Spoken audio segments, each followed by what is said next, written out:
Chris Wittyngham is a soccer broadcaster for CBS and MLS Season Pass on Apple TV. Witty will be on the call Saturday at noon for an Italian Serie A match on CBS. And then Saturday night, he's going to be calling the Philadelphia-Orlando MLS match on MLS Season Pass.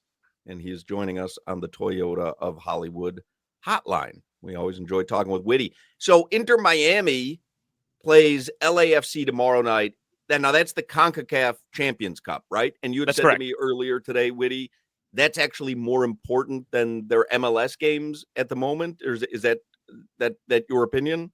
Yeah, I mean, for me, Inter Miami want to be a standard bearer, not just in the United States, but really in the world. That's why this Club World Cup that they're playing this summer is going to be so big. But you kind of have to be the standard bearer in your own region if you are to be the standard bearer in the country or in the world. So I think they have to start by winning this tournament. They're actually doing really well in MLS right now. I've been surprised at how they've managed to balance everything with Messi's injury, with the key players in the squad continuing to age. They've been brilliant in MLS this season. They started really well. They went 2-0 up on Philadelphia on Saturday and then gave up a goal late, managed to hang on to win that game. They have the best record in MLS, but I think if you ask them in this first part of the season, before they get to the Club World Cup, what is the biggest priority? It is winning this CONCACAF Champions Cup. They've got 2 legs against LAFC over these next 2 weeks. Wednesday, that is an 11:30 p.m. kickoff. Good luck to anyone on the East Coast trying to stay up late for that one. And then second leg will be back at home next week, which I saw today they're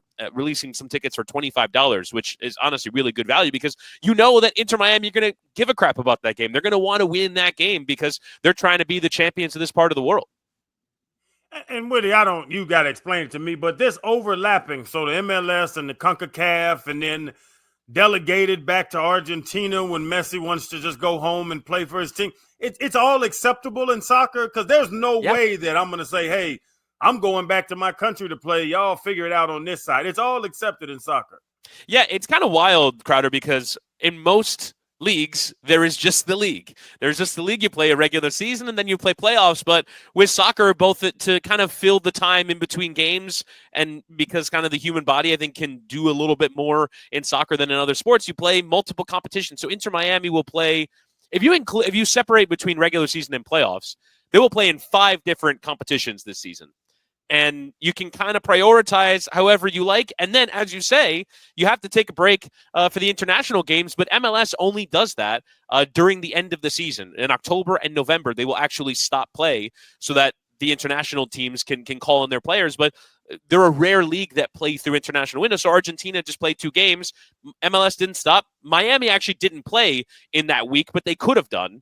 And Miami would have played a game without their key guys. And the countries are in that period given priority. You have to release your players to go and play for their countries. So it's kind of interesting because you can win all these different things, but you have to decide over the course of the year, where am I going to allocate my resources? If I'm playing 55 games and I'm not going to have Messi for all of them, I'm not going to have Busquets and Suarez and all those guys for all of them, which are the most important ones? And you kind of have to decide that as the season goes. It's why I kind of wanted to make the point that this game on Wednesday night when they play LAFC is probably their most important game right now. They're playing their most important games of the regular season period right now. We probably know they're going to make the playoffs. They're one of the best teams in the league. Once we get to playoff time, that's the most important thing. But for now, winning these cup games is probably more important. Now, Leo Messi scored a goal the other night, but to me, the most important Messi story that's going on right now is his bodyguard, who we've all been fascinated by since he was down here. There's 2 stories now. And I double-checked to make sure neither of them were April Fool's jokes. But there's 2 stories. One, MLS announced today that they're not letting that guy on the pitch anymore when it comes to MLS games. And he's like, wait a second. When I was, guarding him wherever he was guarding him in Europe or Argentina or wherever, there were no pitch invaders or, 5 over 10 years. And in MLS, there seems to be a number. But MLS is not going to let him on the field anymore. And 2, he's going to fight Logan Paul? Apparently, there's been some social media beef brewing between the 2 of them. Logan Paul, I believe he's the wrestling one, correct? I get my Pauls confused. He's not the boxer, right? Right, he's not the boxer. He's the one that's in WWE right now. Yeah, I mean, that would actually be really fascinating, and it would kind of be a culmination of, as you say, this incredible character. The Messi bodyguard character has been actually one of the more talked about things since he's been here. I remember watching him in that first game, and he dresses as if he were kind of like the assistant trainer of the team. He puts on the team polo and the team sweatpants and a pair of pink Adidas, and he stands there, and he is just patrolling. He is watching seemingly all 20,000 people in that stadium like a hawk. He is ready to go and spring into action. I have actually seen him sprint onto the field at an incredible pace. It is remarkable to watch every stride, flawless running technique, go flying onto the pitch and manage to get there. Messi is actually incredibly gracious. I saw a video of one today.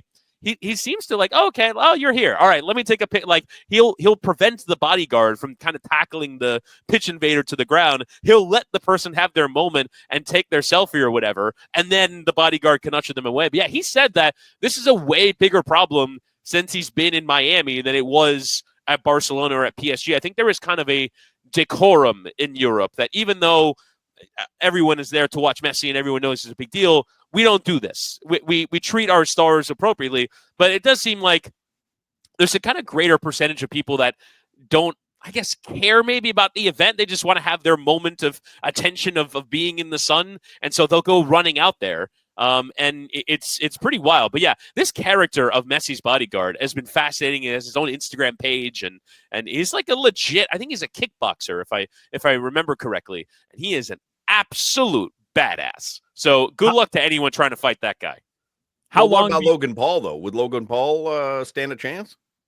I mean, he's a great athlete. But he's in great athlete. He's in sports entertainment. Like he's not actually fighting. He's in, he does this thing, but he's not actually fighting. Messi's bodyguard, couldn't he submit him with his eyes? I think he could. Got I think it would take 10 seconds. I think it would take 10 seconds. Quick, Woody, you just said you've seen his bodyguard run on the field. Does Ronaldo have a bodyguard? Does Mbappe have a bodyguard? Like, is Messi a diva for having a bodyguard? Because I haven't seen anybody else's bodyguard.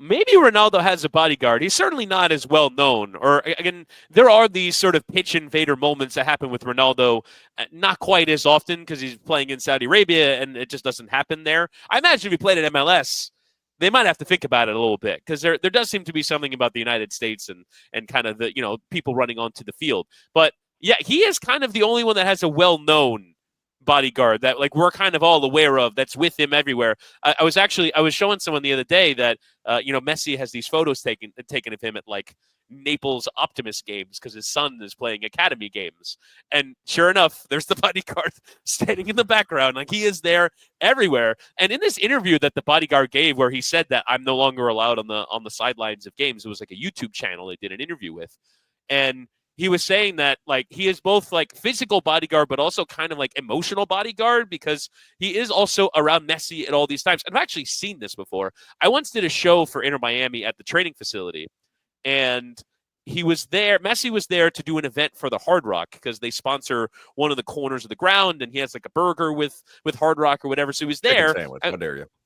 I apologize. And so he was there to do an event, and it was just the bodyguard and him. And they seem to spend a lot of individual time together, independent of whether or not they're in these big contexts. So yeah, I think it definitely, Crowder, is the only relationship of that kind that we're aware of any major player. And I don't think this is diva behavior. I think Messi is the furthest thing from a diva. I think this is almost probably Inter Miami and Messi's insurance, because there will be incredible gatherings of people everywhere he goes. And you see this all the time where he's leaving the training facility, he'll roll down the window and take some pictures of people. But people are at the Inter Miami training facility all the time in the hopes that there's a view of Messi somewhere to be had. He is that much of a hero. He's like a K-pop star. He is like Taylor Swift. He is that kind of person everywhere he goes. So it really is kind of a wise thing for him to have, it would appear. Did Maradona have a bodyguard? That's a great question. It's a great question. Solana, any thoughts there? He had a plug, I'm sure. I want to hire you, Crowder, as my emotional bodyguard. I like what Wittyngham said there. I don't need a bodyguard. No one's trying to get at me, but they're trying to get me emotionally. and I'd like you to be my emotional bodyguard. I have many highs and many lows. $50,000 a month. No. Well, that was that negotiation.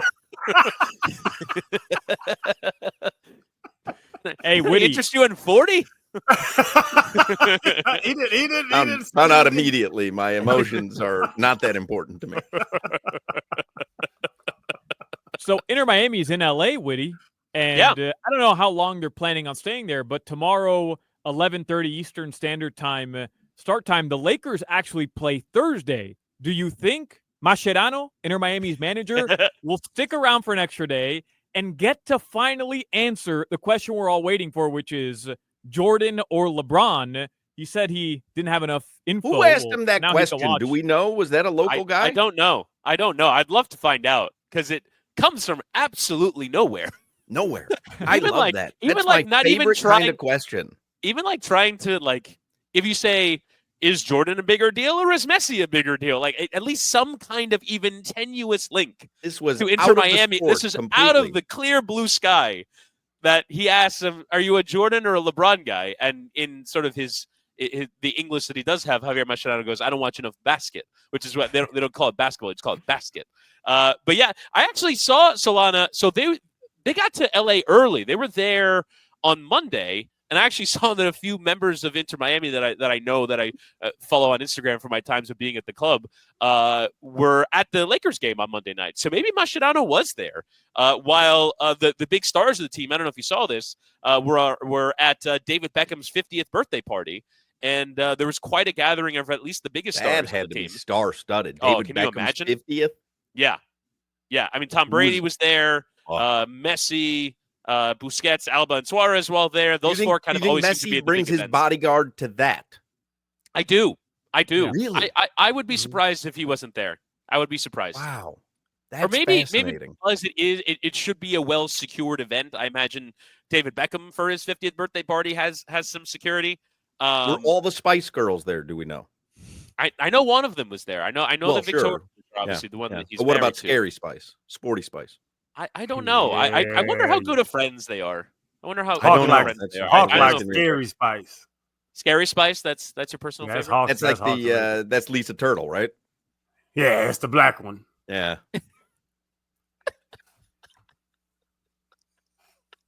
Everything comes back to Saved by the Bell for me. Did you have a follow-up, Solana? I thought you had a follow-up. I was just going to say, Witty. What's your favorite Spice Girls song, Hawk? Wannabe. Such an easy answer. That's such an easy answer. What's your second favorite? What's your second favorite? How would I know a Spice Girls song? Have you seen the movie? The movie? No, I'm not aware. I'm not aware of a movie. Spice World. Spice World. That was a huge movie. In the 90s, maybe? I don't know. I'm sure, yeah. Could you name another Spice Girls song, Crowder? Sporty. No, song. I don't think you understand the I don't think you understand the assignment. Oh, wiggle, wiggle, wiggle. Wiggle, wiggle. That's right. Could you name another one, Solana? No, that's before my time. But you know the Wannabe song, right? That's the I wanna. How does it go? I tell you what you want, what you really tell you what you want, what you really, really want. How come we never gave that to DBJ? We should give that to DBJ. I'll tell you what I want, what I really, really want. Then Josie will come in. Tell me what you want, what you really, really want. I wanna really, really want to sing it. Oh, yeah, that's a good song. All right, anybody have anything else for Chris Wittyngham? Chris Mascherano is full of bleep, Witty, because I saw him at a Miami Heat game 1 month ago. Okay, so maybe he's been to a basketball game. I watched Does that mean that means you have a defined take on LeBron versus Jordan? What about LeBron showing up for the Inter Miami LAFC game? Is that a possibility? Well, the last time that Messi played in LA, I actually was there. I had a weekend off, a Sunday off, so I flew out to LA, and that was the game that Leo DiCaprio was at. That was the game that obviously Will Ferrell is a part owner of LAFC was there. That was a star-studded occasion. So maybe it will be similarly big on Wednesday night at this Concacaf Champions Cup match. This Will Ferrell. I mean, talk about a guy. Anyway, Chris Wittyngham. He does a lot with LAFC. I know you're not a fan. I know you're not a fan, but he does like. I love Will Ferrell when he was on SNL. No, you don't. And then he's doing the same thing for now 20 years. He's so funny when you put him with John C. Reilly. Oh, it's just a laugh a minute. It's brilliant in The Office. I can tell you that. What about the lemonade stand commercial he has now? Oh, the lemonade stand. He is so smug on the what is that for PayPal, I think?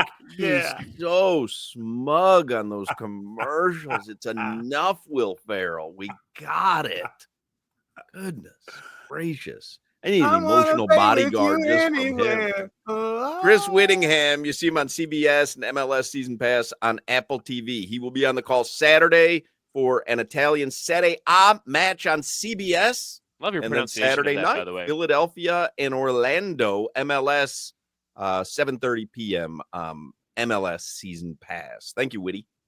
Thank you, Hawk. There you go. Chris Wittyngham. Take a break here. 4 o'clock hour is coming up. We got to give away those Counting Crows tickets and get some headlines as well.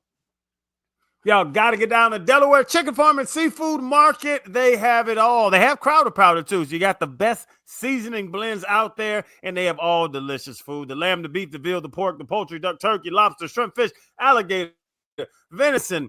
I just got grouper, the mahi, the oysters, the scallops, the stone crabs. Oh, my goodness. Call them in advance. Get them cracked for you. Get your mustard sauce. Go to DelawareChicken.com. I can go on forever. DelawareChicken.com. See the entire menu, the burgers, the sandwiches, fried chicken, roasted chicken, all the sides, the buffalo chicken dip, the smoked fish dip. I ate smoked fish dip this morning for breakfast. I don't know. I don't know if it's breakfast, but it's delicious. DelawareChicken.com. See the entire menu. When you know what you want, call them in advance at 954-983-6831. That's 954 smoked fish dip for breakfast. I ate it this morning, Hawk. I'm not proud of it. Me and my dad. The fish dip is phenomenal. So I can give you a pass but I don't know if I'd be in the mood for it in the morning. You always put ages and times on food. Correct. I don't give a damn. If I want something to eat, I'll eat it. I'll eat a steak at 4 a.m. But in other words, you woke up in the morning and said, I'm in the mood for fish dip. I was making my kids eggs and sausage, and I looked and saw the fish dip, and we have these water crackers, the expensive ones. And I said, man, expensive. The water cracker and the fish dip. And then my dad came out the back room because he's down here now. And I was like, Dad, you want some fish dip? He was like, yeah, I eat some fish dip. I said, well, damn, let's have some fish dip. Did he know what time it was, though? I don't know. Randy just he just lives. Yeah. Crowder, you don't believe that there are flavor profiles for times of the day? They always do this crap. No Alfredo. You have waffles in the morning noon. And a sandwich for lunch and a steak for dinner. That's like how the society is constructed. And it just feels right. It feels right. You can't eat a waffle at 9 p.m. You can, and I have. And I've had Rice Krispies at 10 p.m. But certain things, morning is, I think, more sensitive to norms than later on in the afternoon. You know why? Because you're programmed. But when you go to a Waffle House late at night, you do feel like even though you are doing it, you're still bending convention to be there. You're still like, this doesn't. I'm doing something abnormal. I'm doing. This is crazy what I'm doing right now. What is convention? Because you've been programmed through your life to think breakfast, lunch, dinner. They programmed you, and you're listening to Big Pharma.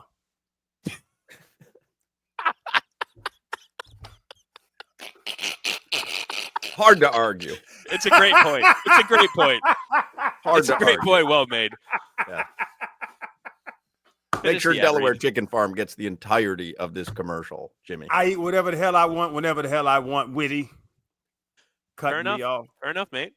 954-983-6831. That's 954-983-6831. Place your order. It'll be packaged ready when you get there. They'll bring it out to the car for you. Curbside delivery is available. All my man Jose wants to do is what they have been doing since 1951. What I've been going there and getting since 05. That's delicious food back to any function you're having. Tailgate, watch party, family dinner, romantic dinner, birthday party, pool party.